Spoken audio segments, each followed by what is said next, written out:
Once again, welcome to a new problem. This time we have an arm uh, that's holding on to a short put.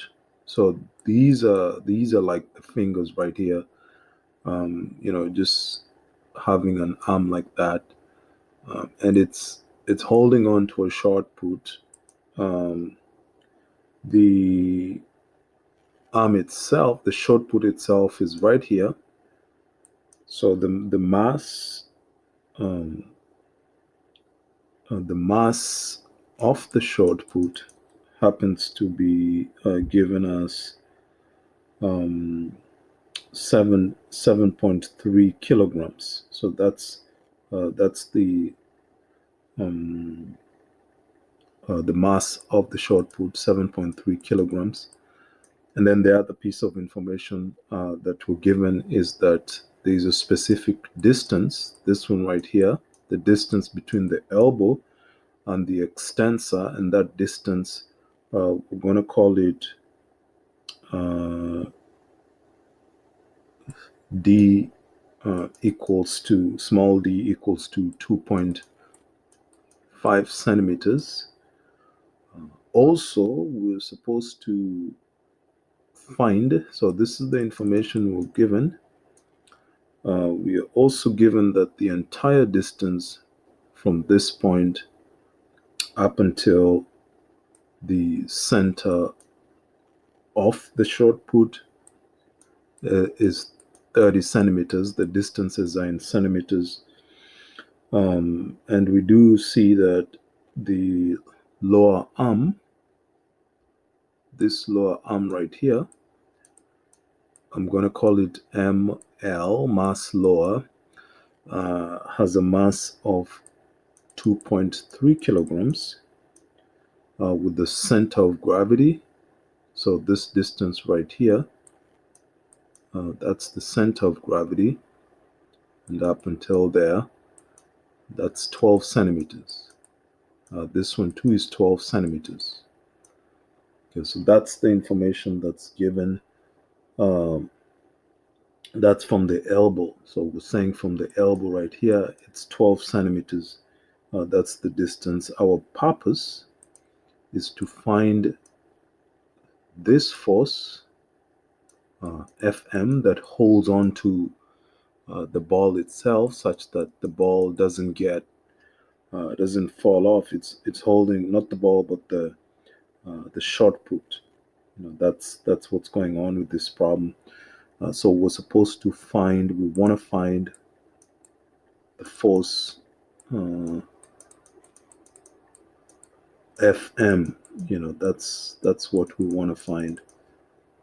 So that's the information we're given. We're going to use equilibrium, and according to equilibrium, we'll get to see that the sum of all the forces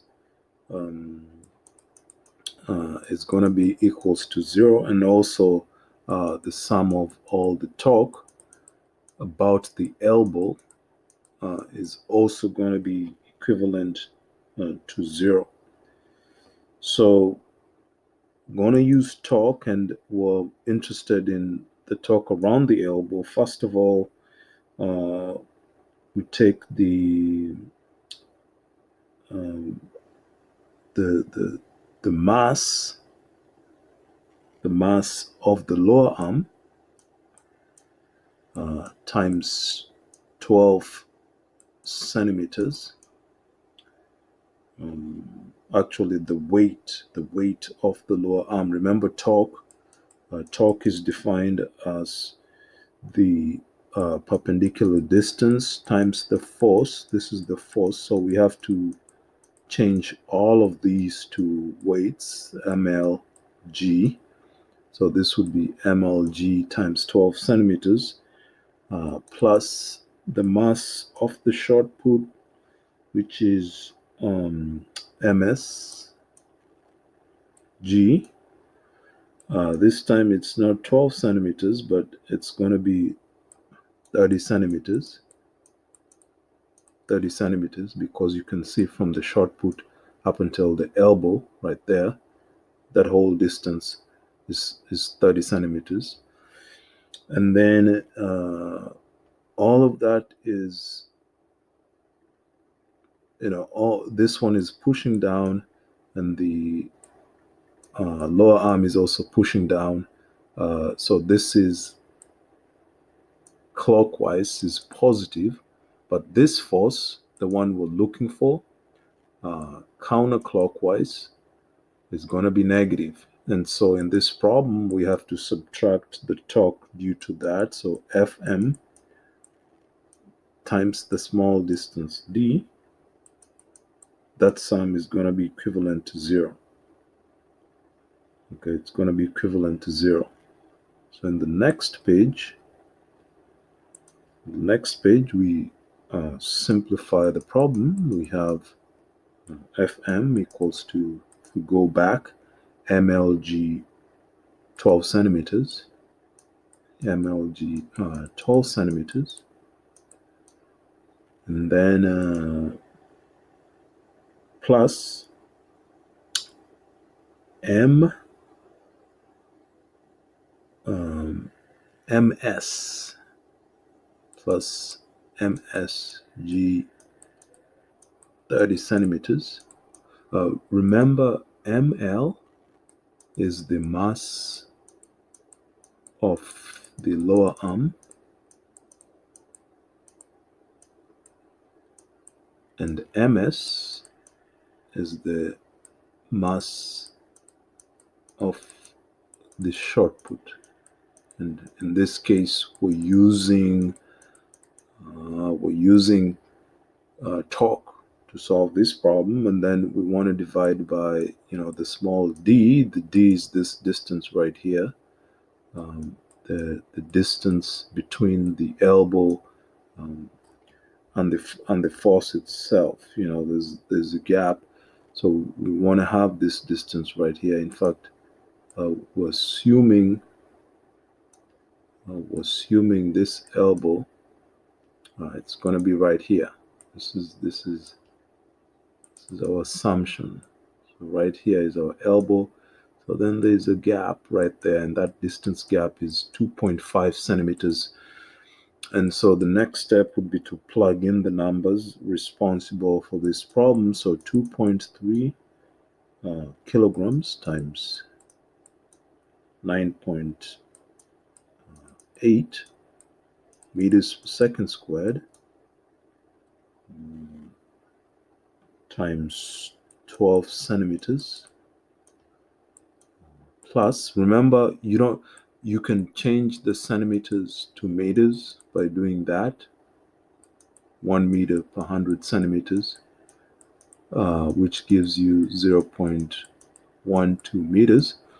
Or you can leave it like that because the centimeters are going to cancel out. So mass of S is mass of the shot put is 7.3 kilograms, and multiply that by 9.8 meters per second squared, and then we multiply that by 30 centimeters and divide everything by 2.5 centimeters. So this centimeter will cancel that one and that one, so we're just left with the product of kilogram and meter per second squared. And remember, 1 Newton is equivalent to 1 kilogram per meter.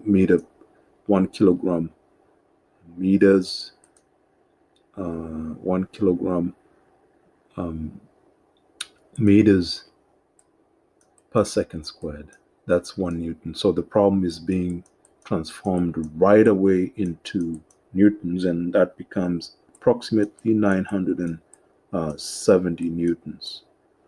So hope you enjoyed the problem. Again, it was an arm, had a lower arm and an upper arm holding a short put, and we used torque because the sum of the torque around the elbow right here is going to be 0. So we define the torque as a result of the lower arm, and then sum it up with the torque of the short put. Both of these are positive, and the reason why they're positive is because it's our choice for clockwise would be positive, and then the force that we're looking for would have a counterclockwise, and so it's negative, and then we end up simplifying the problem, and using algebra we end up having 970 newtons. So hope you enjoy the problem and have a wonderful day. Okay, thanks, bye. You can send any questions or comments. Okay, bye.